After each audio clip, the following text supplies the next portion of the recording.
Brother Nashi, it was all because of envy. I wanted to become so rich. I wanted to become rich through a church because I had seen a lot of Nigerians. They would come to our country, they would start a church, then the churches will become so big, a lot of our people will go to their churches. One day I was sitting down, I was thinking about your Pastor Chris, your TB Joshua, and I was saying, how is it not possible that we do not have any pastor that is South African that can fill a stadium? A pastor that has so many followers. Why is it that only foreign pastors, they are the ones that build these big churches? I was a pastor already, but don't get me wrong. I was a pastor because I knew that being a pastor, it meant that I will never be unemployed in my life. I knew that soon after college, there was a church somewhere that was going to employ me. But when I was at college, being trained as a pastor, that was when I discovered that it is not every pastor who is going to be rich. There are some churches where they just pay you a basic salary for you to get by. And in order for you to even eat food in your house, the people that will be your congregants are the ones that are supposed to assist you, at least with money, giving you love offering, paying their tithing. That is how you survive. I never expected that being a pastor, it is also as stressful as having a normal job. There was this other guy who was a tenant for a back room in our yard, but this yard, it belonged to my brother-in-law. By then, I was just a struggling pastor here in Johannesburg. I had a small congregation, but I was not the one that had started the church. The owner who had started the church, he had gone to America and then he came back as a Baptist and he started a Baptist church. They assisted him, but when he saw that he was having a lot of people coming, he then changed the name and everything, and he left that Baptist church with his own people. So there was a little bit of infighting that was happening in the church, and the church, it was not growing. As you know that our African people, they want to see miracles. They can't keep on coming to your church and then you tell them about heaven, about paradise. My fellow pastors, let me tell you the truth about our people. Paradise, it is too far. How can you tell a person that is coming from a house where he or she knows that maybe they have the last meal, they come to church and they see you standing in front, you tell them that they will go to paradise when they die. They want something that is automatic. They want to be at a church to fellowship with people that drive big cars. They don't want to fellowship with people that come to church with dusty shoes because they would have walked for many kilometers. This was the challenge that I had seen in the church. The old man, the owner of the church, he was someone that could not perform miracles. He was very good at the microphone, talking to people and preaching. He was like John the Baptist, but he performed zero miracles. I wanted real miracles, just like how Jesus Christ performed miracles. The small congregation, it was too small. We were barely surviving just to pay even rent. And then I spoke with my brother-in-law and I told him that if he could allow me to build 2 more rooms at one of his houses, which was in the location, he then agreed. I then went there. He told me that I was supposed to speak with one of his trusted tenants, who was a Zimbabwean man, whom I will call Lackmore. As for Lackmore, he was a builder. He was the one that had been building some houses in that location, as well as building my brother-in-law's houses, the back rooms. It was Lackmore who had done everything. But Lackmore was not just a builder. When there was no work, I saw that he was very clever. Like his other people, he did not wait for people to come and collect him so that he can go and renovate their houses. He was a member, those people that pray in the bushes. He was a member of those red garment apostolic churches. And when we would speak about this, he would tell me that they can get things done very quick than getting on your knees and you pray to God straight, because they know how to speak with angels. When they pray for you, those people, they don't pray to God direct. They speak with angels, and those angels, if they are able to help you without going to God first, they can assist you. Some of you did not even know that this is how the apostolic church works. They work with the angels, then the angels can assist them whilst they are carrying the prayers that they would have told the angels back to God. When he told me this, it opened my spiritual eyes, and I said, as a Pentecostal Christian, it is something that I had never thought of. Yes, they are ancestors whom we call them to be evil, but an angel is not an evil being. It is an angel that always stays in the presence of God. He taught me a lot of things about how many layers there are in heaven. If you pray, it does not mean that automatically your prayer, it reaches to God at his throne room there and there. There are stages. So when they speak with this angel, an angel will respond to you much more fast than the way that God will answer you. It hit me in my heart, and I said, okay, so this is quite a new revelation. I had never thought about it. And he started to speak with me, and he told me that as for them, this is the reason why they don't need the Bible, because they just speak with angels. And when you are a modern pastor with a suit and a Bible, then you see these people wearing their garments in the bushes praying. You see them as mad people, but they are more spiritually connected than the way that you are. I started to notice that this man, even though he was poor, but there were a lot of rich South Africans that would come. There was a day when I went there, I saw 4 cars that were parked. There were Mercedes and BMWs that were parked there. I went inside. I was shocked to see that these people, they were from the same family. They had came to see Lackmore. They wanted to thank him with some money, and he was supposed to go and fetch an old bakkie in their village that they wanted to give to him. I asked him how had he helped them, and they told me that in their family, they always had a problem that once you get married, the firstborn dies. It's either during birth or it will be a miscarriage. But ever since they had came to Lackmore, that whole thing had stopped. Their family, they were able to have children, and at work they were being respected, because before that they were not being respected by the people at work. And I said that I want the same power that Lackmore has. And it was also the same time when I saw Prophet Jeremiah. He was also coming to South Africa, and he was having a lot of people that came to him. And when I went there and I said, God, this is the same power that I want. When he would be preaching, I said, God, I want you to grant me this same power. I want to be the first pastor in South Africa who is a South African having a mega church in his own country, not people from West Africa or from other African countries coming to have their headquarters here in South Africa.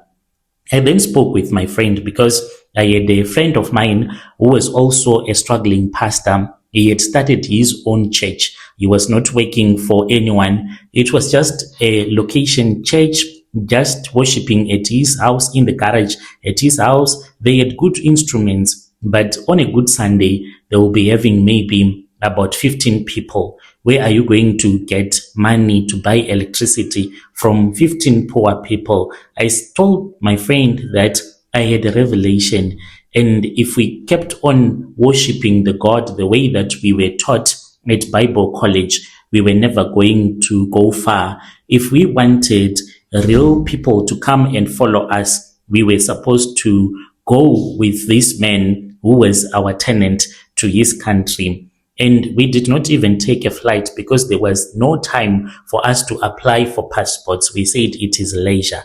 We went to Zim, we took a bus, and then we went to his country. And when we arrived in Zim, we thought that we were there and he was going to assist us, but he told us that since we were in Mutare, we were going to cross into Mozambique. Hey, Baba, we walked, I don't know for how many hours. Those people in Zim, they are not afraid of walking. We started walking around 6 a.m. They just woke us up and then the tea was ready. When we were told that tea was ready, we went into the kitchen, which was a mud hut.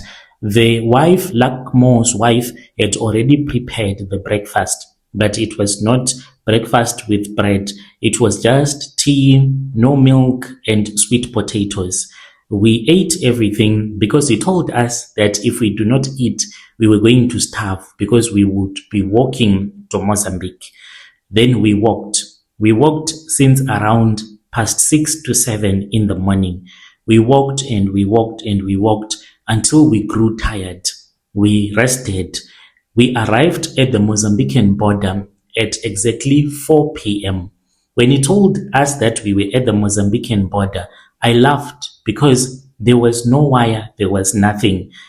I just saw that there was a soldier that was sitting on the other side of the tree, and then the Zim soldier was sitting on the other side of the tree. They were talking to each other, and we were told that this was the border. I was surprised and I said, "Is this a border? What are you talking about?" And I was laughing with my friend because he asked me, what will happen if there is a war between Mozambique and Zim? Does it mean that these two soldiers, they stand up and they start to punch each other because they were just sitting right next to each other? And on the Zim side, we had to produce our IDs. And then we went to the Mozambican side. They also asked for our IDs and we crossed and we went into Mozambique. When we were in Mozambique, we walked maybe for about an hour. We arrived when the sun was going down. We were told that the traditional healer, he cannot assist us because it was already dark, but it was not yet really dark. We had to wait the next day. We waited for the next day. When the sun had gone up, they prepared food for us to eat and we ate, and then we were taken to the consultation room. When we were in the consultation room, they asked me several questions and I told the Sangoma from Mozambique that I wanted power. I wanted to have a lot of people. I told that Sangoma that there was this other prophet, Jeremiah, that he had visited our country. I had seen him on TV. He was a Nigerian superstar. He had came to our country and he had so many people that were following us. And then we were told that in order for this to happen to me, I was supposed to do some rituals. The rituals were quite easy. All that was done was to wait for a funeral to happen in any of the nearby villages. When the funeral happened, we were taken to the next village. On the day when that person was supposed to be buried, we were taken by the Sangoma. He had a car. When we arrived there, no one even knew that we were from South Africa. We just acted as if we were also part of the team that went around with the Sangoma. We were given food to eat, and after the people had gone to bury their loved one, there is water that was put inside of a dish, and that water, it was given to us when people had returned back from burying their loved one. This was the water that was used when we went to sleep at the graveyard. We were given 2 liters of water, each and everyone that was there, to be strengthened by the traditional healer. At least when we went to the graveyard, we were about 7 of us. Some had come to do money rituals to strengthen their shops, their businesses. And then my friend, we were pastors. So it was not so scary because it was 7 of us at the cemetery. We drank the water throughout the night, and then the next day we collected some soil, and we were told that it was a mixture, the same people that had been gathered at the funeral as well as the people that are at the cemetery, their spirits will be used to pull the crowd to us so that we can be able to have a lot of followers following us. Then we came back to South Africa.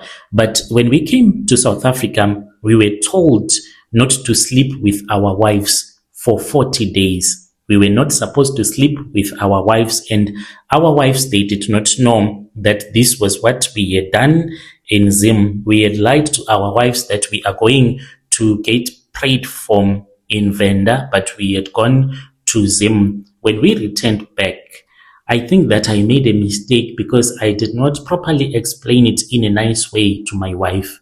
And you know, women, once you move out of the bedroom, because I knew that if we continue to sleep in the same bedroom, then one way or the other, we'll end up having sexual intercourse, and it was going to mess up everything.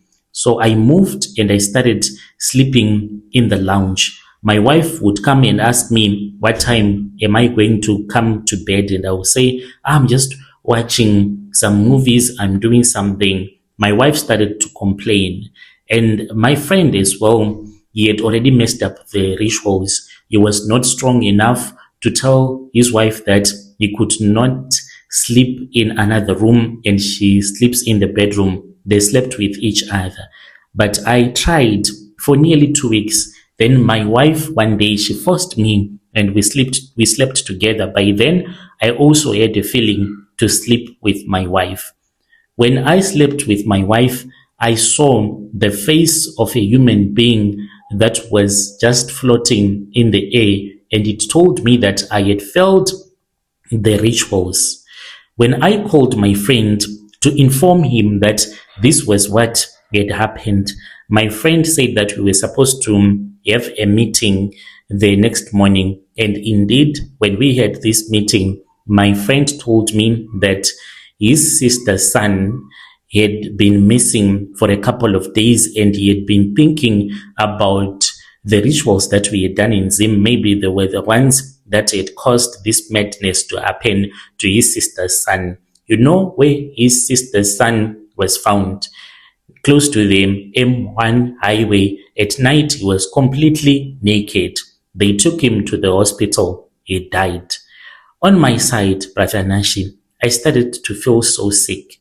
And then that was when my sister, she died back home. When my sister passed away, she appeared to me and she said to me, you are the one that have killed me. I am going to stay by your side until you start running mad.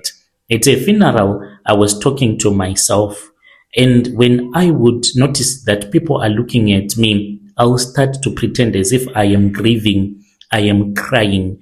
I lied to my relatives that I was looking at my sister and I saw that my sister was going to hell because of the things that she had done when she was still alive, but people, they did not believe it.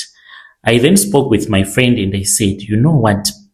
We can't do this. Our relatives, they will keep on dying. We went to Lackmore. It was as if he knew. When we went to Lackmore's room, he had disappeared. We don't even know where Lackmore went to. I called his phone numbers and I spoke with the traditional healer from Zim, the one that had assisted us to link up with the traditional healer from Mozambique. We had his phone numbers, who stayed in Lackmore's village.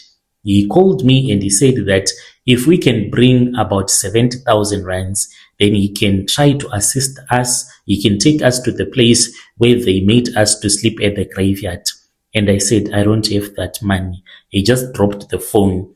And I just said, these people, we can't continue to work with them because some of the things that we were supposed to continue doing, it was very exhausting. Waking up 3 times at night, you go outside, you walk around 4 times your yard, you walk around, reaching each and every corner of your yard, and then you go back indoors. You go back 3 times each and every night, so it was too much. And people were becoming very suspicious, especially when you had your relatives around. They see that you don't sleep in the same room with your wife. It was just too much. Me and my friend, we then went to this other pastor who prayed for us. We confessed everything to him. He was a pastor from a Seventh-day Adventist church. We told him everything that we had done to Zim. He was quite shocked about the rituals that we had performed in Zim. He prayed for us and life continued. The people that were now starting to come to my church, they did not even come back to the church at all. The church that I am talking about right now in our location, it is closed. There was a person that had gifted me a car, but we had not done change of ownership. They came and they just said, Pastor, that car that we told you can use, right now we are having problems with our own cars. But these were rich people, but they took their car back. When they took the car, me and my wife, we started struggling again. All the money that we were having, it stopped. But at least I am happy where I am right now. It is better for you to be in a small church than for you to be in a big church, because you do not know, is it the Holy Spirit that is calling all of those plenty people to your church, or is it some rituals that is making a lot of people to come to your church? This is my confession, brother. I would be glad if you can post my confession. Dear listeners, right there was a message that was sent to me by one of our dear brother. Strange things indeed they do happen in this world. Let us speak with our brother in the comment section. I'll be back with another episode.